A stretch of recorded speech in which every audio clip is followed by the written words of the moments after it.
con la reforma de la justicia?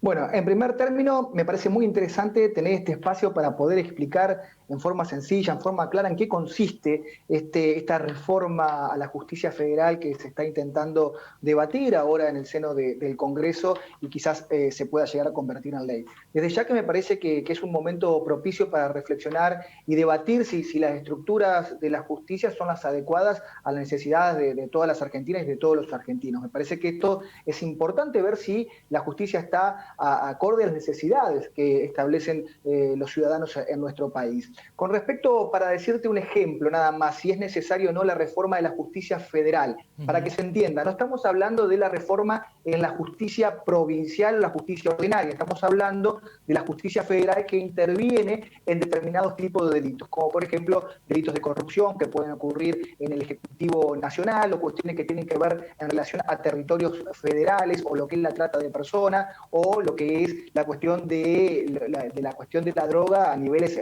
narcos, ya no del micromenudeo, porque esto es una competencia actual de la provincia. Es una competencia bastante acotada la de la justicia federal y quizás es más conocida por los televidentes cuando nombran a algunos de los jueces que intervienen principalmente en lo que es el ámbito de Comodoro Pi, ¿no? Que es a donde apunta muchas cuestiones de esta reforma. Para darte un ejemplo, si es necesario o no la cuestión de la reforma de la justicia federal, fíjate que en la ciudad de Buenos Aires, estos tribunales que se conocen como Comodoro Pi, las estadísticas nos dicen que solo el 2% de todas las causas que ingresan llegan a juicio oral. Y de ese universo, solo el 1% llega a un juicio de condena. Fíjate si es necesaria o no la reforma de la justicia. Vamos a las críticas que hacía referencia anteriormente. Bien. ¿Es el momento oportuno para debatir una reforma judicial en este momento? Y bueno, si vamos a cuestiones de oportunidad, los argumentos de parte de la oposición mencionan que no es el momento oportuno porque estamos en un momento de emergencia sanitaria y de pandemia. Exacto. Por otro lado, tenemos que decir que nuestro país generalmente vive en una situación de emergencia económica, ahora en emergencia sanitaria, y todos los estudios nos hablan que post pandemia va a haber una gran recesión mundial, que va a ser necesario determinar tomado tipo de medidas, que también vamos a seguir una emergencia. O sea que la cuestión de oportunidad me parece que es una cuestión que la fija el Poder Ejecutivo dentro de su agenda y de haber sido elegido de un proceso de manera democrática, tiene los elementos para fijar su propia agenda. Si vamos a hablar de oportunidad en este contexto, y no estaríamos la oportunidad quizás de no tratar casi ninguna de las normativas, pero me parece que es un momento adecuado para poder avanzar en esta situación. Me parece que un eje importantísimo que se perdió porque se politizó mucho esta reforma de la justicia es que el principal punto es avanzar en toda la justicia federal a lo que se denomina un proceso acusatorio. ¿Qué significa esto? Por ejemplo, en Entre Ríos tenemos un proceso acusatorio del año 2007 y en toda la provincia ya está vigente del año 2014, es decir, que el fiscal es quien lleva adelante la investigación y el juez interviene únicamente en casos de controversia y el dictado de la sentencia.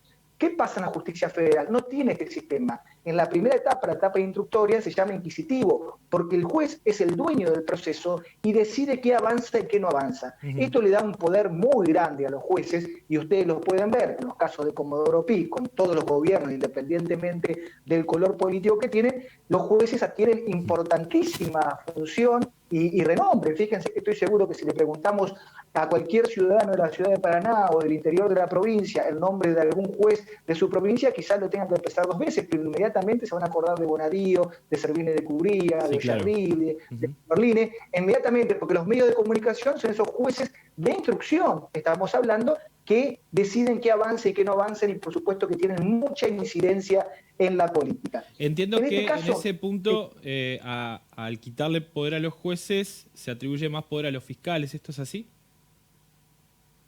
Exactamente. El fiscal es quien debe investigar directamente. ¿Qué pasaba anteriormente o qué pasa en la justicia federal? El juez investiga y el juez decide, o sea, que está contaminado. Tiene en su cabeza 2 funciones que son totalmente antagónicas. En cambio, si el fiscal es quien lleva la investigación, el juez no se contamina con la prueba y puede decidir imparcialmente en estos casos. Es una garantía importantísima y es la normativa que establece nuestra Constitución Nacional. Déjame decirte, Damián, que este Código Procesal a nivel federal está vigente, es ley en nuestro país, desde el año 2014, pero únicamente se está aplicando en Salta y en Jujuy. El resto de las provincias en la justicia federal siguen con este sistema inquisitivo que te dije yo anteriormente. Y es importante pasar a esta situación.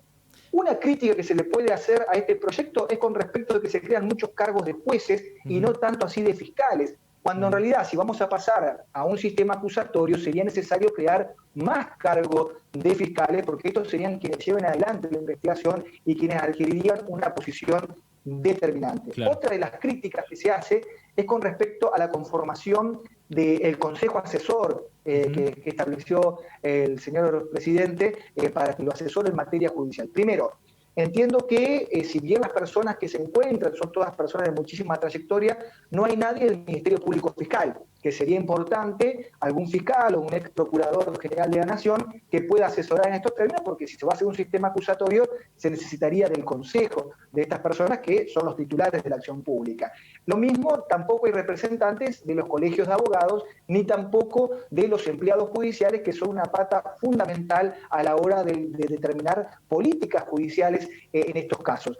Este consejo asesor tendrá que asesorar al señor presidente y al jefatura de gabinete de ministros sobre los puntos centrales de una reforma, que incluye, sí, que incluye, se me cae una cuestión nada más, incluye la implementación del juicio por jurados, que también esto se pierde en la politización de lo que ha sido la presentación de estos proyectos y con la gente a favor o gente en contra. El juicio por jurado es fundamental y ojalá pueda llegar a ser un juicio por jurado para casos de corrupción, cosa que Entre Ríos avanzó en un juicio por jurado, pero no interviene en los delitos contra la administración pública o casos de corrupción. Exacto. Me parece central que si el ciudadano es quien elige a sus representantes por medio del voto y le genera esa confianza, que sea el ciudadano quien pueda juzgarlo cuando esa confianza se defrauda o se traiciona. Me parece que eso es un punto importante. Sí, bueno, a eso iba a apuntar respecto de la politización, lo que se pierde en el camino, porque la reforma es muchísimo más amplia que lo que fundamentalmente acusa un sector de la población,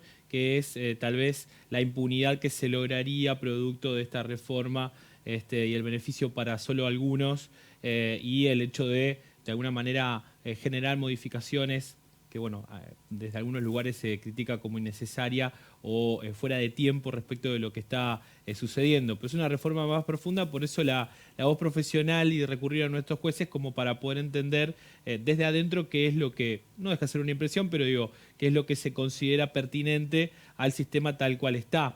¿Qué es lo que afecta directamente, más allá de que decías una reforma que tiene más aspectos desde el ámbito nacional? Digo, ¿qué podría verse como modificaciones dentro de las provincias y ajustadas a la necesidad de cada provincia? Por ejemplo, en este caso Entre Ríos, con un avance en juicios por jurados, por ejemplo.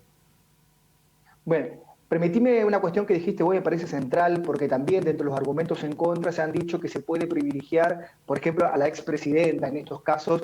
Quedó claro en el proyecto y en la discusión que se aprobó el dictamen el miércoles que las causas que ya están en trámite continúan con los mismos jueces naturales. Esto no se puede tocar bajo ningún punto de vista, o sea que siguen su curso normal sin afectación del juez natural que ya estaba interviniendo. O sea que ese argumento de que se podría utilizar esta reforma para beneficiar ya las causas anteriores a la vigencia de esta ley, esto no sería así. Las leyes rigen hacia el futuro y todas las causas anteriores no se podrían tocar bajo ningún punto de vista. Y déjame decirte también que recoge muchos de los aspectos de Justicia 2020 del anterior gobierno, como por ejemplo la creación de más cargos en la zona del NEA, o sea, lo que incorpora Entre Ríos.